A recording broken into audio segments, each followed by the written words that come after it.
ଉପେନ୍ଦ୍ର ଭଞ୍ଜ ଥିଲେ ଏକାଧାରରେ କବି ସମ୍ରାଟ, ଶବ୍ଦ ସମ୍ରାଟ ଓ ସଙ୍ଗୀତ ସମ୍ରାଟ।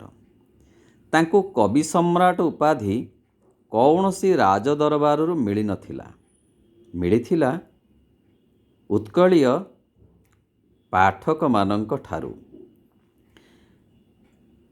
କବିତାକୁ ଭଲ ପାଉଥିବା ଅର୍ଥାତ୍ କାବ୍ୟାମୋଦୀ ପାଠକମାନଙ୍କର ହୃଦୟର ରାଜସିଂହାସନରେ ଉପେନ୍ଦ୍ର ଭଞ୍ଜ ସମ୍ରାଟ ପଦରେ ଆସୀନ ହୋଇଥିଲେ। ତେଣୁ ସେ ସମଗ୍ର ଉତ୍କଳୀୟ ଜନତାର ଅନ୍ତରରେ କବି ସମ୍ରାଟ ଭାବରେ ବର୍ତ୍ତି ରହିଛନ୍ତି। ଯେତେ ଦିନ ଥିବ ଓଡ଼ିଆ ସାହିତ୍ୟ ସେ ବର୍ତ୍ତିଥିବେ ମଧ୍ୟ।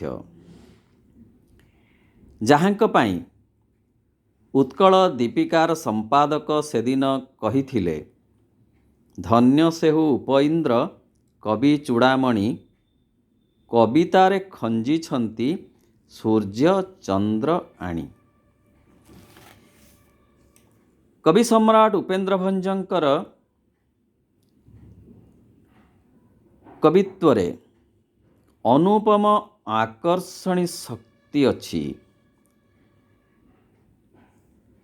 ସେଥିରେ ଅଛି ପ୍ରୀତି ପ୍ରବଣତାର ଭରା ଲାବଣ୍ୟ, ମାଦକତାର ଲଳିତ ଆଲେଖ୍ୟ।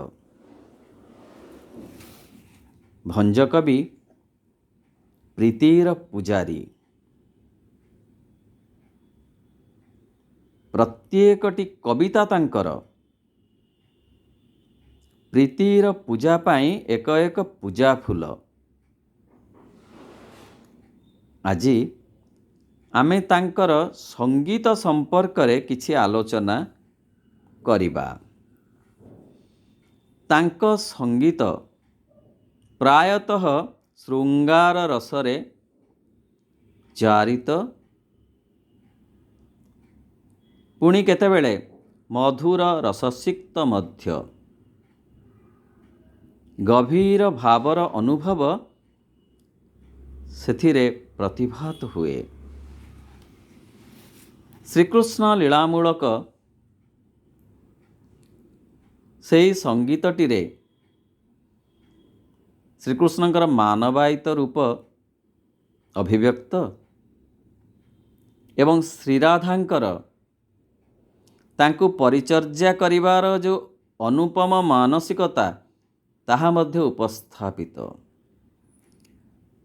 କବିତାର ଶୀର୍ଷକ ମଲ୍ଲିମାଳ ଶ୍ୟାମକୁ ଦେବି ମନ ତୋଷିବି। ସୁନ୍ଦର ଶବ୍ଦମାଳାରେ ସୁଗଭୀର ଅନୁଭବ ଶ୍ରୀରାଧାଙ୍କର ଏଥିରେ ପ୍ରକଟିତ। କବିଙ୍କ ଭାଷାରେ ରାଧାଙ୍କ ମୁଖରେ ତା ଅଙ୍ଗରୁ ସ୍ୱେଦ ବାରି ଯଦି ପଡ଼ୁଥିବ ଝରି, ମୋ ଦୃଷ୍ଟି ପଡ଼ନ୍ତେ କାନି ପଣତରେ ପୋଛିବି।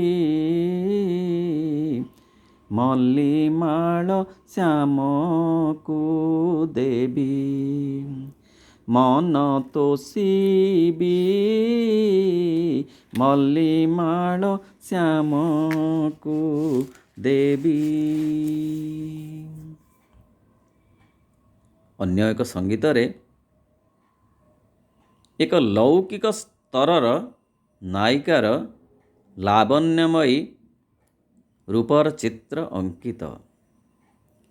ଆଶାବରୀ ରାଗରେ ରଚିତ ସେ ସଙ୍ଗୀତ ଆଉ ଶୀର୍ଷକ ତାର ଆଜ ଦେଖିଲିରେ ନବୀନ ବୟସୀ ବାଳା। ଲଳିତ ଶବ୍ଦଚିତ୍ରର ପଟାନ୍ତର ନାହିଁ ଯାହା ସେଥିରେ ପ୍ରଦତ୍ତ ହୋଇଛି।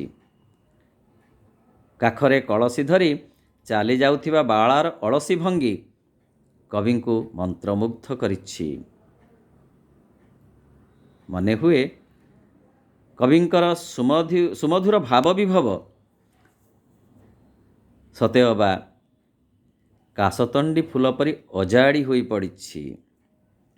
ସୁନ୍ଦର କନ୍ଦର୍ପ ଦର୍ପଣ ପରାଏ ଝଟକୁ ଥିଲା ତା ମୁଖ, ଚାହିଁଲା ମାତ୍ରକେ କ୍ଷୟ ଗଲା ମୋର ଅଙ୍ଗରୁ ଅନଙ୍ଗ ଦୁଃଖ।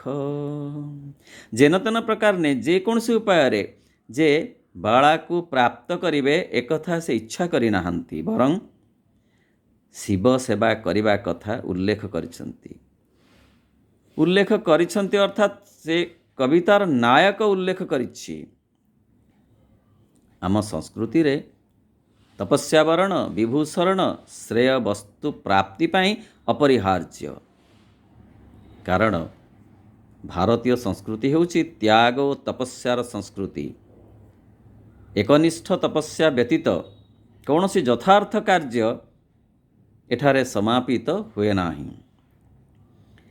କୋଟି କୋଟି ଶିବ ସେବା କରିଥିବ, ଯେଥିବ ଗଙ୍ଗାରେ ଧ୍ୟାଇ, ବୋଲେ ଉପଇନ୍ଦ୍ର କବିକୁଳ ଚନ୍ଦ୍ର, ତା ସଙ୍ଗ ଲଭିବ ସେହି। କଳହଂସ କେଦାର ରାଗରେ ବିରଚିତ ଅନ୍ୟ ଏକ ସଙ୍ଗୀତ ଶୀର୍ଷକ ତାର ଦ୍ୱିତୀୟା ଯାମିନୀରେ ମୋ ପ୍ରାଣ ସହି, ଯେଉଁଥିରେ ନାୟକର ରସାଳ ଚିତ୍ତ ଚିତ୍ରିତ ହୋଇଛି, ଯାହା ରସିକ ପାଠକ ମନରେ ଭାବାନ୍ତର ସୃଷ୍ଟି କରେ। ନାୟିକାର ମୁଖର ଆଭା ସେ କବିତାରେ ଝଟକି ଉଠିଛି ଯେତେବେଳେ ଗଭାକ୍ଷ ଫାଙ୍କରେ ଆସି ଚନ୍ଦ୍ରକିରଣ ବିଛୁରିତ ହୋଇ ପଡ଼ିଛି କୋଠରୀ ଭିତରେ। ବିଦଗ୍ଧା ନାୟିକାର ନୀରବତାର ଭାଷା ନାୟକର ଭାବରେ ମୁଖରେ ତଥା କବିଙ୍କ ଭାଷାରେ। ପ୍ରଦୀପ ହତ ଦେଖି କରନ୍ତେ ଲୋଡ଼ା, ତତ୍କ୍ଷଣେ ଫେଇ ଦେଲା ଗବାକ୍ଷ ପୁଡ଼ା ଯେ। ଚନ୍ଦ୍ର କିରଣେ ଚନ୍ଦ୍ର ମୁଖ ଦିଶିଲା, ବସନାଞ୍ଚଳ ମୁଖେ ଦେଇ ହସିଲା ଯେ। ଗଭାରୁ କର ବୀର କୁସୁମତିନି, କାଢ଼ି ପକାଇ ଦେଲା ଘନ ଜଘନିରେ। ଏଥିରେ ଯେଉଁ ଅପୂର୍ବ ରସିକତାର ପ୍ରକଟନ ଘଟିଛି ତାହା ଅନୁଭବର ବିଷୟ, ବଚନର ବିଷୟ ନୁହେଁ। ତାହା ଚିନ୍ତନର ବିଷୟ, ଭାବନାର ବିଷୟ, ମାତ୍ର ବଚନର ବିଷୟ ନୁହେଁ। ଅନ୍ୟ ଏକ ସଙ୍ଗୀତ ପ୍ରବାସୀ ନାୟକର ବିରହାନୁଚିନ୍ତା ସେଥିରେ ପ୍ରକଟିତ। ସଙ୍ଗୀତର ଶୀର୍ଷକ ଆହା ମୋ ଜୀବନ ଧନ ଜୀବନେ କି ଥିବରେ। ଜଣେ ବିରହୀ ନାୟକର ସୁଗଭୀର ଅନୁଭବ କବିତାର ଛତ୍ରେ ଛତ୍ରେ, ସେ ସଙ୍ଗୀତର ଛତ୍ରେ ଛତ୍ରେ ପ୍ରକଟିତ ହୋଇଛି। ମାନସ ନେତ୍ରରେ ବିରହିଣୀ ନାୟିକାର ମଳିନ ଚିତ୍ରକୁ ଦେଖିଛି ବିରହୀ ନାୟକ। କବିଙ୍କ ଭାଷାରେ ଅତି ସ୍ପଷ୍ଟ ଭାବରେ, ଚମତ୍କାର ଭାବରେ ସେହି ଭାବ ଓ ଅନୁଭବ ସ୍ଥାନିତ ହେଇଛି, ପ୍ରକଟିତ ହେଇଛି। ଆଶା ପଲଙ୍କରେ ବସି ଭାଷା ଲେଖୁଥିବ ରେ। ନାୟକ ଭାବୁଛି ନାୟିକାର ଅବସ୍ଥାକୁ, କିପରି ଭାବନାରେ ସେ ଥିବ, କିପରି ଅବସ୍ଥାରେ ସେ ଥିବ। ଆଶା ପଲଙ୍କରେ ବସି ଭାଷା ଲେଖୁଥିବ ରେ, ଗଳେ ଥିଲା ମୋତି ମାଳ ତୁଟି ଲୋଟୁଥିବ ରେ, ଫିଟି ଲୋଟୁଥିବ କେଶ ଝାଳ କଣ୍ଟୁଥିବ ରେ, ଝାଳେ ଜର ଜର ହୋଇ ମଥା ପୋତିଥିବ ରେ। ନାୟିକା ମନର ଆଶା ଅନ୍ୟ ଏକ ସଙ୍ଗୀତରେ ପ୍ରକଟିତ ହୋଇଛି ଅନୁପମ ଭାବରେ। ପ୍ରବାସୀ ସୈନିକର ଫେରିବାରେ ବିଳମ୍ବ ଘଟିଛି।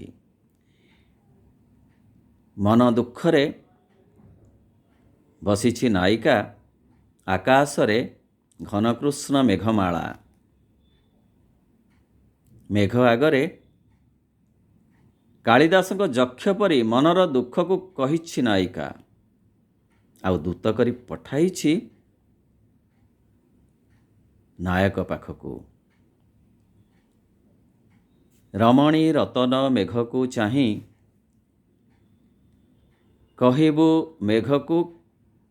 କହିବୁ ମେଘରେ କାନ୍ତକୁ ଯାଇ। ନାୟିକା ମନର ସେହି ସ୍ନିଗ୍ଧ ଅନୁଭବ ଅତି ସ୍ପଷ୍ଟ ଭାବରେ ପରିସ୍ଫୁଟ ଏହି ସଙ୍ଗୀତରେ। ଅନ୍ୟ ଏକ ସଙ୍ଗୀତ ଆଷାଢ଼ ଶୁକ୍ଳ ବାଣୀରେ ବିରଚିତ, ଶୀର୍ଷକ ବିଦେଶେ ନାୟକ ଭାଳଇ ବସି। ଅତୀତର ସ୍ମୃତିଚାରଣ ସେ କବିତାର ମର୍ମବାଣୀ। ରସିକ ନାୟକର ମାନସପଟରେ ଅତୀତର ଚିତ୍ର ଭାସି ଉଠିଛି। କବିଙ୍କ ଭାଷାରେ ନାୟକର ଭାବ ଏହିପରି।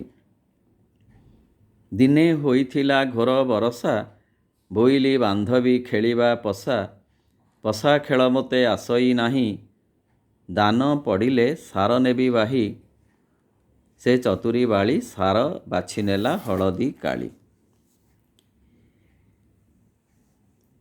ଅନ୍ୟ ଏକ ସଙ୍ଗୀତରେ ପ୍ରବାସୀ ଜୀବନର ଭାବାବେଗ ରୂପାୟିତ କବିକୃତିରେ।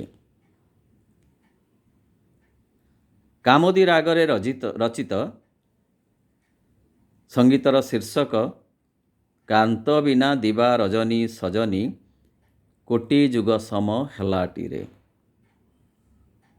ବିରହିଣୀ ନାୟିକାର ମର୍ମବ୍ୟଥା ଏଥିରେ ପ୍ରକଟିତ। ବିପ୍ରଲମ୍ଭ ଶୃଙ୍ଗାରିକ ଅନୁଚିନ୍ତା ଏଥିରେ ଘନୀଭୂତ। କବିଙ୍କ ଭାଷାରେ ଭାରି ହେଲା ଆସି ଅଙ୍ଗକୁ ବସନ, ତଥି ପରେ ଆଭରଣ ଏ ଭୂଷଣ, ଦେଖ ଦେଖ ସଖୀ ଝଞ୍ଜା ପବନ, କାମ ବାଣେ ପ୍ରାଣ ନେଲାଟିରେ, କାନ୍ତ ବିନା ଦିବା ରଜନୀ ସଜନୀ, କୋଟି ଯୁଗ ସମ ହେଲାଟିରେ, କାନ୍ତ ବିନା ଦିବା ରଜନୀ ସଜନୀ, କୋଟି ଯୁଗ ସମ ହେଲାଟିରେ। କେବଳ ନାୟକ ନାୟିକାଙ୍କର ପ୍ରୀତି ପ୍ରବଣ ଭାବକୁ ଉପଜୀବ୍ୟ କରି ଉପେନ୍ଦ୍ର ଭଞ୍ଜ ଯେ ସଙ୍ଗୀତମାନ ରଚନା କରିଛନ୍ତି ତାହା ନୁହେଁ, ଏଥି ସହିତ ସେ ମଧ୍ୟ ଅନେକ ଭକ୍ତି ସଙ୍ଗୀତ ରଚନା କରିଛନ୍ତି। ଶ୍ରୀ ଜଗନ୍ନାଥଙ୍କ ନିମନ୍ତେ ତାଙ୍କ ହୃଦୟରେ ରହିଛି ଅସୀମ ଭାବର ପବିତ୍ର ପ୍ଲାବନ। ଗୋଟିଏ ଭଜନ ଭିତରେ ସେ ଶ୍ରୀ ଜଗନ୍ନାଥଙ୍କ ଚରଣ କମଳରେ ଆତ୍ମସମର୍ପଣ କରିଛନ୍ତି। ରାମ ଅବତାରର ମର୍ଯ୍ୟାଦା, କୃଷ୍ଣ ଅବତାରର ମହତ୍ଵ ସେଥିରେ ଉପସ୍ଥାପିତ ହୋଇଛି। ଗଜ ଉଦ୍ଧାରଣ, ମାର୍କଣ୍ଡ ଋଷିଙ୍କର ସୁରକ୍ଷା, ବାଳି ବିନାଶନ, ରାବଣ ନିଧନ, ହରିଣୀର ବିପଦ ଭଞ୍ଜନ, ଦ୍ରୌପଦୀଙ୍କ ଲଜ୍ଜା ନିବାରଣ ପ୍ରସଙ୍ଗ ମାଧ୍ୟମରେ ପରମ ପ୍ରଭୁଙ୍କ ଅସୀମ ମହିମା କବି ସମ୍ରାଟ ବର୍ଣ୍ଣନା କରିଛନ୍ତି। ସେଥିରୁ ପଦଟି ଏହିପରି: ଲକ୍ଷେ ଯୋଜନରେ ଗଜ ଡାକ ଦେଲା, ତା ଡାକ ଶୁଣିଲ ପଶା ଖେଳେ, ମାରକଣ୍ଡ ଋଷି ଯାଉଥିଲେ ଭାସି, ଉଦ୍ଧରି ଧଇଲ ବାମ କରେ। ଆହେ ପ୍ରଭୁ କମଳାକାନ୍ତ ଶୀର୍ଷକ ତାଙ୍କର ଏକ ଭକ୍ତି ସଙ୍ଗୀତ ଅଛି, ଯେଉଁଥିରେ କବି ଶ୍ରୀକୃଷ୍ଣଙ୍କର ବର୍ଣ୍ଣନା ଓ ବନ୍ଦନା କରିଛନ୍ତି। ଶ୍ରୀକୃଷ୍ଣଙ୍କୁ ଫଣିମର୍ଦ୍ଦନ, ତୃଣାବୈରୀ, ମୁରାରୀ, ତ୍ରିଭୁବନପତି, ମନ୍ଦରଧାରୀ ବୋଲି ସେ ଉଲ୍ଲେଖ କରିଛନ୍ତି। ନିଜର ଦୁଃଖ ଘେନା କରିବା ପାଇଁ ବାରମ୍ବାର ପ୍ରାର୍ଥନା କରିଛନ୍ତି ଭଞ୍ଜକବି। ସତେ କବି ସମ୍ରାଟଙ୍କର କବିତ୍ୱ ଅପୂର୍ବ ଆଉ କାଳଜୟୀ। କୋଣାର୍କର କାରୁକାର୍ଯ୍ୟ ପରି ସେଥିରେ ଅଛି ଅନୁପମ କାରୁକଳା, ଯାହାକୁ କାଳ କବଳିତ କରିପାରିନାହିଁ କି କରିପାରିବ ନାହିଁ। ସମସ୍ତ ସମାଜର ପ୍ରତ୍ୟେକ ସ୍ତରର ବ୍ୟକ୍ତି ଭଞ୍ଜ କବିଙ୍କର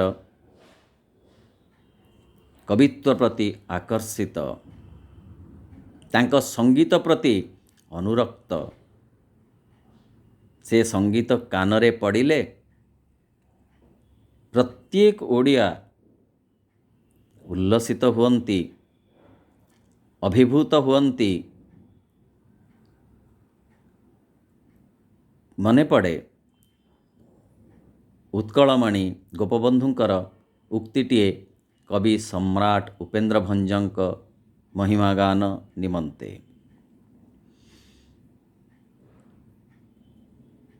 କବି ଗୋପବନ୍ଧୁଙ୍କ ଭାଷାରେ, ଗାଏ ତୁମ୍ଭ ଗୀତ ସଭାରେ ପଣ୍ଡିତ, ପଥେ ପାନ୍ଥ ହୃଷ୍ଟ ମନା, ବିଲେ ଗାଏ ଚଷା, ଅନ୍ତପୁରେ ଯୋଷା, ନୃତ୍ୟ ରଙ୍ଗେ ବାରାଙ୍ଗନା। ଭଞ୍ଜ କବିଙ୍କୁ ସହସ୍ର ପ୍ରଣାମ।